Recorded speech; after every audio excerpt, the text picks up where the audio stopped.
Hello friends, welcome back to my channel. আজ আমি আপনাদের জন্য ঝিঙে আলু বড়ি দিয়ে ঝোল রেসিপি নিয়ে এসেছি। নিরামিষ দিনে এই ঝিঙে আলুর বড়ির ঝোল কিন্তু খেতে পারেন, খুবই টেস্টি হয় খেতে। তো চলুন বন্ধুরা, দেখে নেওয়া যাক আজকের এই ঝিঙে আলু বড়ির ঝোল রেসিপিটি। ঝিঙে আলু বড়ির ঝোল তৈরি করার জন্য একটা কড়াইতে দিয়ে দিলাম 2 টেবিলস্পুন পরিমাণ সরষের তেল। তেলটাকে ভালো করে গরম করে এখানে আমি 10-12টা বড়ি আগে ভেজে নেব। বড়িটাকে কিন্তু ভালো করে লালচে করে ভেজে নেবেন। দেখুন, বড়িগুলো আমার ভেজে নেওয়া হয়ে গেছে। এখন বড়িগুলোকে একটা আলাদা পাত্রে নামিয়ে রেখে দেব। দেখুন, বড়িগুলোকে নামিয়ে নিয়েছি। এখন এর মধ্যে দিয়ে দিলাম আবার 1 টিস্পুন পরিমাণ সরষের তেল। তেলটা আমার গরম হয়ে গেলে এর মধ্যে দেব ফোড়ন। একটা তেজপাতা চিড়ে দিয়ে দিলাম, আর দিয়ে দিলাম একটা শুকনো লঙ্কা চিড়ে। তারপর দিয়ে দিলাম 1 টিস্পুন পরিমাণ গোটা জিরে। এখন ফোড়নটাকে 10 থেকে 15 সেকেন্ড ধরে ভালো করে ভেজে নেব। দেখুন, ফোড়নটা আমার ভেজে নেওয়া হয়ে গেছে। এখন সবজিগুলো দেখিয়ে দিচ্ছি। ঝিঙেগুলোকে এইভাবে লম্বা করে কেটে নিয়েছি, আর আলুগুলোকেও এইভাবে লম্বা করে কেটে নিয়েছি। আগে আমি আলুগুলোকে ভেজে নেব। আলুগুলোকে কড়াইয়ের মধ্যে দিয়ে দিচ্ছি।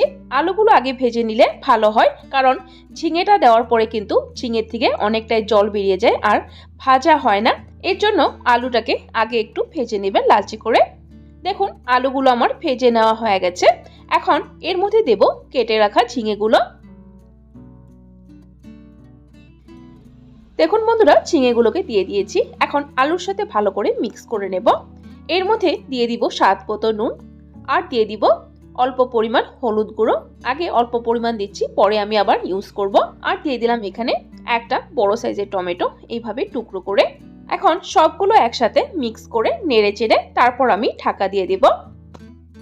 সবজিগুলোকে প্রায় 5 মিনিটের জন্য ঢাকা দিয়ে সেদ্ধ করে নিতে হবে। 5 মিনিট পর আমি আসছি।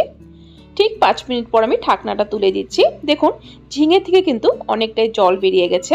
এখন ভালো করে নেড়ে চেড়ে সবজিটাকে মিক্স করে নেব। আবার আলু, ঝিঙে, টমেটোগুলো কিন্তু খুবই ভালো করে সেদ্ধ হয়ে গেছে। এখন এর মধ্যে দেব কিছু গুঁড়ো মশলা। দিয়ে দিলাম 1 টিস্পুন পরিমাণ জিরে গুঁড়ো, 1/2 টিস্পুন পরিমাণ লঙ্কা গুঁড়ো, আর দিয়ে দিলাম 1/2 টিস্পুন পরিমাণ হলুদ গুঁড়ো। হলুদ গুঁড়োটা কমই দেবেন, কারণ আগে ইউজ করা হয়েছে।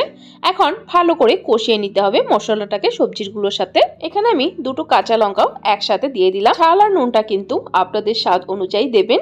এখন সবজিগুলোর সাথে মশলাটাকে ভালো করে কষিয়ে নিতে হবে। দেখুন, ভালো করে আমার কষিয়ে নেওয়া হয়ে গেছে। এখন এর মধ্যে দিয়ে দিলাম জল। জলটা আমি গরম জল ইউজ করেছি, অবশ্যই গরম জল ইউজ করবেন। আর জলটা কিন্তু আপনাদের অনুযায়ী দেবেন। অনেকেই পাতলা ঝোল ভালোবাসে, বা অনেকেই একটু মাখা মাখা খেতে ভালোবাসে। দেখুন, যেহেতু আমি গরম জল ইউজ করেছি, সাথে সাথে কিন্তু বয়েল এসে গেছে। এখন এর মধ্যে দিয়ে দিলাম ভেজে রাখা বড়িগুলো। বড়িগুলো একটু আগেই দিয়েছি, কারণ বড়িগুলো নরম হতে হবে। এখন ঝোলটাকে একটু সময় ঢাকা দিয়ে ভালো করে ফুটিয়ে নেব। প্রায় 5 মিনিট পর আমি ঢাকনাটা তুলে দিচ্ছি। দেখুন, খুব সুন্দরভাবে কিন্তু বয়েল এসে গেছে। এখন আমি ঝোলের নুনটা চেক করে নিচ্ছি কতটা দেওয়ার প্রয়োজন। এখানে আমি নুনটা দিয়ে দিলাম যতটুকু প্রয়োজন নুনের, আর দিয়ে দিলাম এখানে 1 টিস্পুন পরিমাণ চিনি। ঝিঙের তরকারিতে কিন্তু একটু মিষ্টি দিলে খেতে ভালো লাগে। নুন আর চিনিটাকে ঝোলের সাথে ভালো করে মিক্স করে একটু সময় রান্না করে নেব। দেখুন বন্ধুরা, ঝোলটা আমার তৈরি হয়ে গেছে। গ্যাসের ফ্লেমটা আমি বন্ধ করে দিয়েছি।